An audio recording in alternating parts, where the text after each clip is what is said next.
Good afternoon, students. So today we are going to start our new chapter in computer science, that is a chapter number 6, data structure in Python. As we have already learned about several data structures like our list, our dictionary, tuple, these all are data structures. So what is data structure? Basically, data structure is something in which we can store, organize and retrieve the data that can be used most efficiently to give optimal performance. So through data structures we can organize data very effectively. So there are some data structures like stacks and queues. These are the new data structures that you have to be learned in this topic, stacks and queues, and today we will discuss just only about stacks. So what is stack? Basically, stack is something, as its name suggests, last in first out principle. It follows the last in first out principle. That means whatever you put at last, you have to get out that first item only. For example, pile of books, for example stack of coins. So in that case, अगर हम suppose books की बात करते हैं, जब हम books को एक के ऊपर एक रखते हैं, so we can say that हमने क्या बनाई, एक stack of books बनाई. Okay, so in that way the last book that you have entered and if you want to retrieve any book, अगर हम एक sequence उसमें देखें तो you will get the last book first. Okay, so in this way stack is followed. Stack, we can say, is something in which insertions and deletions can take place only at one end. That means हम top से ही data डालेंगे और top से ही data निकालेंगे. Suppose अगर मैं यहाँ पे ये बुक्स की बात करूँ, तो अगर मेरे को एक और बुक पुट करनी है तो मैं इस टॉप के ऊपर एक और बुक पुट करूँगी. ऐसे ही अगर मुझे इसमें से एक बुक रिमूव करनी है तो मैं टॉप से ही रिमूव भी करूँगी. So this is how the stack is work. So there are two main operations under stack. These are push and pop. Okay, so push means what? Push means addition of elements, and pop means what? Pop means remove of elements. Okay, so when an element is added on the top of a stack, जब भी हम किसी stack के अंदर element को top से add करते हैं तो उसे हम क्या बोलते हैं, पुश ऑपरेशन बोलते हैं. और जब भी हम किसी एलिमेंट को टॉप से हटाते हैं, रिमूव करते हैं, तो उसको हम क्या बोलते हैं, we are called as pop operation. So for example, you can see in this diagram here the initial element is 1. Okay, and when we push element 2 here, the stack will become like 1 2, then push 3, so 1 2 3, then 4, then 5, then 6. So in that way one by one आपके elements एक के ऊपर एक top पर आते गए.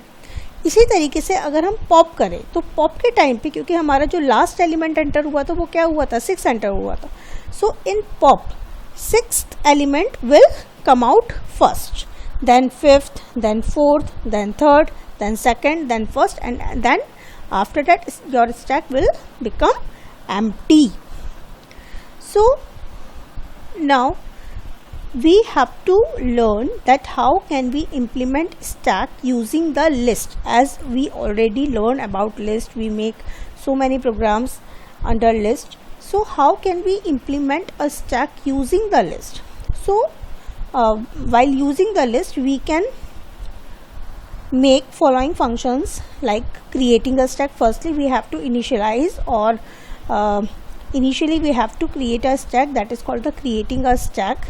Then we can use the push operation, then check whether the stack is empty or not, because whenever you want to pop any element from the stack, you have to check whether stack is empty or not. Okay, and then pop operation, then finally traversal. Traversal means you will travel through all the elements or displaying all the elements on the stack. So now I am going to display a small program that will use all these operations. देखो सबसे पहले यहाँ पे हमने क्या लिखा हुआ है, s is equals to, and यहाँ पे क्या आपके एम्प्टी ब्रैकेट्स हैं. एम्प्टी ब्रैकेट्स का मतलब क्या हो गया, ये हम एक एम्प्टी स्टैक को क्रिएट कर रहे हैं. क्योंकि हम स्टैक को एज अ लिस्ट पढ़ रहे हैं तो हमने देखिए लिस्ट वाले ही ब्रैकेट्स लगाए हैं. सो ये हमारी एक s नाम की क्या बन गई है, अभी हमारी एम्प्टी लिस्ट रेडी हो गई है. एक हमने cy लिया है. cy हमने क्यों लिया है, बिकॉज जब हम एक स्टैक की बात करते हैं तो स्टैक को हम कैसा बनाते हैं, जैसे अनएंडिंग लिस्ट. अनएंडिंग लिस्ट मतलब जब तक यूज़र चाहता है उसके अंदर डेटा पुश करना या डेटा को पॉप करना है, डेटा को डिस्प्ले करना, वो तब तक कर सकता है. तो हमने यहाँ पे एक सी आप एक तरीके से चॉइस की तरह ले सकते हैं कि कब तक उसको ये लूप रन करना है. तो जब तक ये लूप y रहेगा तब तक ये चलता रहेगा. तो अभी हमने इनिशियली c की वैल्यू y दी है और हम यहाँ पे क्या कह रहे हैं, while c is equals to y. जब तक c की वैल्यू y है तो इनिशियली उसे y मिल रही है तो अभी वो अंदर आएगा. यहाँ पे आके ये जो मेरी 3 लाइन्स है, that is like a menu. It will print that when ever user push 1 press 1 it will do push operation. If a user press 2 it will do pop operation. If the user press 3 it will do a display operation. Then after that यहाँ पे हम क्या मांगेंगे, choice. User से हम choice मांगेंगे कि उसे 1, 2 या 3 में से क्या करना है. अगर तो यूज़र ने चॉइस को 1 दिया, दैट मीन्स उसे क्या करना है, पुश करना है. तो हमने यूज़र से एक नंबर लिया कि एक नंबर एंटर करो so that we can push into the stack. अब पुश करने के लिए हमने यहाँ पे फंक्शन, अब देखो पुश ऑपरेशन, सेकंड ऑपरेशन मैंने आपको क्या बताया था, पुश ऑपरेशन. पुश ऑपरेशन करने के लिए हमने कौन सा फंक्शन यूज़ किया, अपेंड. s डॉट अपेंड ए. एस मतलब क्या हो गया आपका स्टैक, और इस स्टैक के अंदर हमने क्या किया, अपेंड किया. किसको किया, ए को. ए क्या है आपका, नंबर है जिसको हम स्टैक में पुश कर रहे हैं. अपेंड का मतलब एक के ऊपर एक आ जाएगा. ओके. अगर यूज़र चॉइस 1 ना देके चॉइस 2 देता है, अब देखो जब वो 2 चॉइस दे रहा है और हम एलिमेंट्स को पॉप कर रहे हैं, ये भी तो हो सकता है कि उस स्टैक में कोई एलिमेंट हो ही ना डिलीट करने के लिए. तो firstly we have to check whether the stack is empty और नॉट. सो फॉर दैट हम क्या लिखते हैं, if s is equals to blank, है ना, एम्प्टी लिस्ट है. अगर हमारी s के अंदर क्या है, एम्प्टी लिस्ट है, तो वहाँ पे वो प्रिंट क्या करते हैं, स्टैक इज एम्प्टी. नहीं तो अगर हमारी स्टैक एम्प्टी नहीं है तो यहाँ पे वो पॉप ऑपरेशन के लिए क्या चलाएगा आपका, pop function s dot pop, and it will return the number 2 that is going to delete. After that अगर चॉइस 3 होती है, चॉइस 3 में क्या है आपका, डिस्प्ले. तो उसके लिए हम सबसे पहले आपकी स्टैक की कितनी लेंथ बन गई है, आपने कितने नंबर एंटर करवा दिए हैं, वो लेंथ यहाँ पे L में आएगी. फिर हम क्या करेंगे, क्योंकि हमें टॉप से बॉटम तक जाना है, ओके, तो हम लूप को उल्टा चलाएंगे. दैट मीन्स L-1 से लेकर, अगर मतलब हमारे पास 3 एलिमेंट है तो 0, 1, 2, 3 तक हमारा बना होगा. तो हम 2 से स्टार्ट करेंगे टिल कहाँ तक, 0 तक, क्योंकि -1 है तो वह +1 तक चले, मतलब -1 है तो 0 तक जाएगा. तो 2 से लेकर 0 तक चलेगा और हर बार -1 करते हुए s of i. That mean सबसे पहले यहाँ पे अगर 3 एलिमेंट है तो ये सबसे पहले s ऑफ 2 प्रिंट करेगा, फिर s ऑफ 1 प्रिंट करेगा, फिर s ऑफ 0 प्रिंट करेगा. एंड फाइनली अगर इन तीनों में से यूज़र ने कोई चॉइस नहीं थी, इसका मतलब उसने क्या किया, रॉन्ग इनपुट दिया.